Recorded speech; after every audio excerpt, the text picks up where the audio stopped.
People often ask me why I feel obliged to do it, or mention that nobody is forcing me when I complain about the problems I have with what I am reading or that I don't like the text. So I put up a video a few days ago about the Frankopan, just pointing out all these persnickety little quibbles with the text that I had that were really bothering me. While I was reading Alexander Solzhenitsyn's The Gulag Archipelago, I complained about it page after page. Finally, I got through it. And the only real answer to that is, I think, now, I've only been trying to become a reader for about 2 years now. It's a dedicated activity and not something I had ever done. In the past, I only read what was pleasing to me, what I liked, what I enjoyed. And in that, I think I'm different probably from a lot of my peers, at least those who went to college, because I believe people in school tend to know how to cram the books and force themselves through these bulks of texts that are very difficult. I never did any of that. My way around that in college was, instead of reading any of the presented material, was simply to listen very closely to everything that the instructor said in class. And that prepared me for any kind of a test or whatever we might have had. And I somehow managed to take very few classes that required the writing of any papers. So I was able to coast pretty well through college or university without reading a lot of these texts that I couldn't handle, honestly. For a while, I think my ultimate degree was humanities with a concentration in Spanish literature. And the literature involved with this degree was not easy. Some of it, though, I did like. I genuinely liked. I mean, and it's not 100% to say that I totally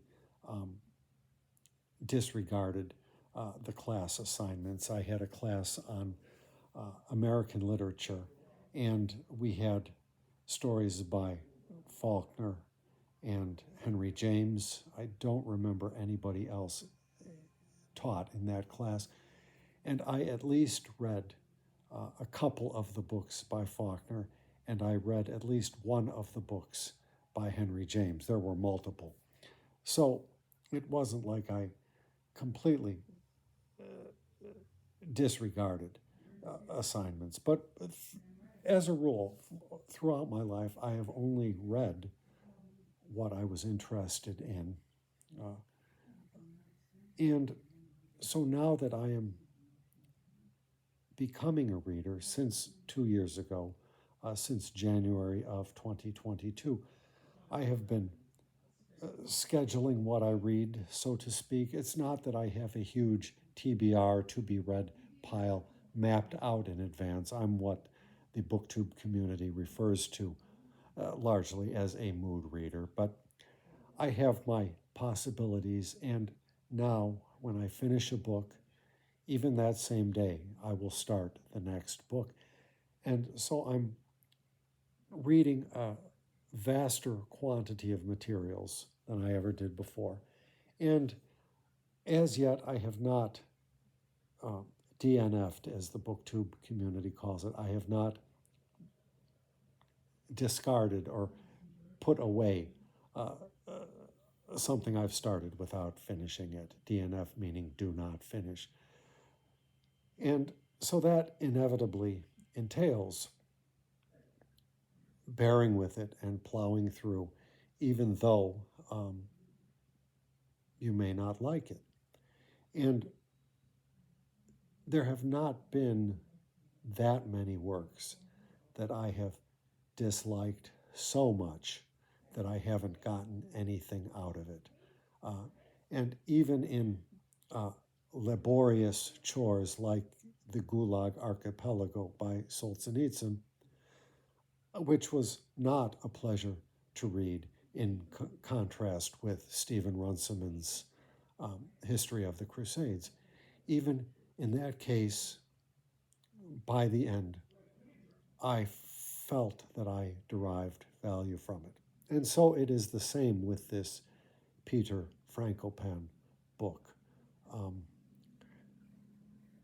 I don't have a lot of the history, and despite the fact that I don't like his writing style, in many places I find things that irk me. Nevertheless, he is filling in gaps for me. I'm about to finish up the chapter which he has titled The Slave Road, and I feel that he felt he had to have a chapter about slavery.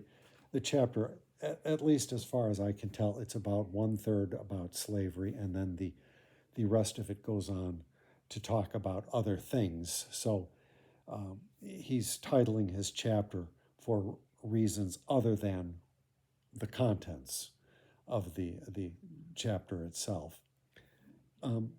But that said, the little portion in which he did discuss slavery was a good overview. I've read a fair amount about slavery, and my geographic focus has tended to be the ancient world, so Greece and Rome, and then, of course, a little bit in the United States of America. And then here and there, I've read more general surveys or more specific to, say, the transportation aspect, not centered on one, say, country in particular. But I have hardly touched upon slavery in the Islamic world, the slavery that went hand in hand with the rise of Islam. I have a really nice anthology of disparate articles on slavery, and God knows where it is. But I remember one essay in which the point was that, contrary to what we in the U.S. tend to believe, taken as a whole, the average slave was not black, and the average slave was not male. That does nothing to excuse the horrors of, say, the American system, not in the least.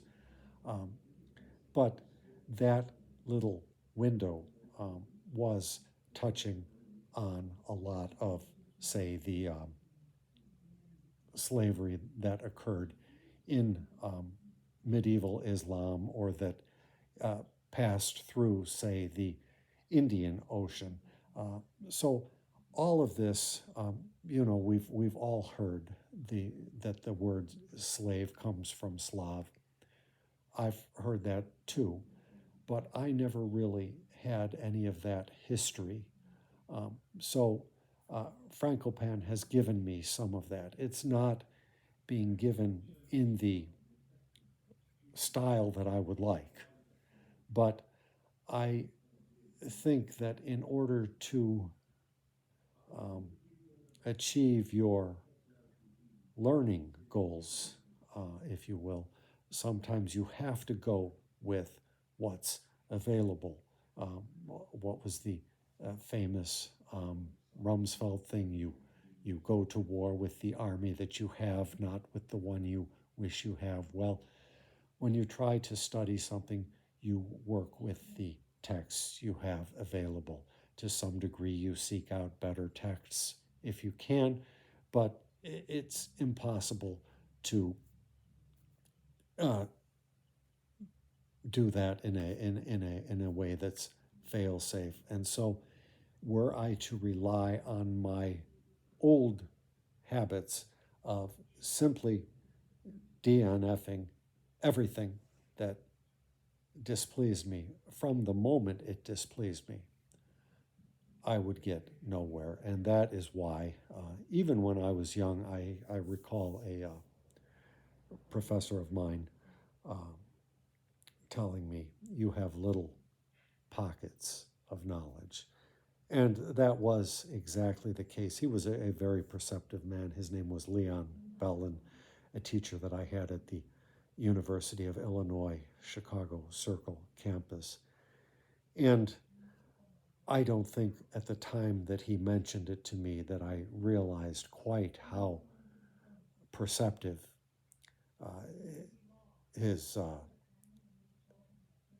analysis was of my situation. And that persisted throughout my life, just with little pockets of knowledge here and there. And so now, since I have given up the writing of poetry and given up almost all pretensions of writing, I mean, if something overwhelms me and I feel compelled to pick up the pen, then I will do it. But since I have taken leave of that whole aspect of my life, now I have the time to dedicate myself to reading. And one of the things that I would like to do is improve my focus and improve my speed. And I now understand that the better that the writing is which you are reading, the less you want to speed through it.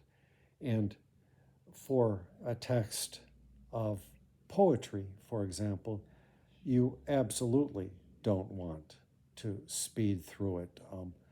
I don't know enough to make any for sure pronouncements, but I would guess that the habit of reading without the subvocalization would be fatal to poetry. So that having been my main field of activity, my slow and, again, laborious reading style was actually suited to what I was trying to accomplish. I mentioned that if you read only 2 books in a year, you had better make sure that they are the right books. And I don't think I ever got down to only 2 books. I'm sure every year I read at least 8 books, but it was true. And there's a skill to that also, learning how to pick the right books, which perhaps is not talked about so much. But I've heard other booktubers mention it, that they don't wind up DNFing because they take some care in choosing what they are going to read. So I'm kind of in the middle way with that. Not all of my choices have been flawless. I've gone on recommendations that led me to expect something different than what I encountered. But even so, I've always, even when I was younger, liked to follow through on a person's recommendation about some kind of text. So even if I was, say, in a coffee shop and somebody across the room happened to stop by and mention something about a book that they were reading, well, I would take that to heart, and chances are I would pick that up and investigate it. So as I continue this journey of trying to become a better reader, I do believe that spending time with texts that I am not enamored with is part and parcel of the whole endeavor. So I will just leave that there. Thank you much for stopping by my channel.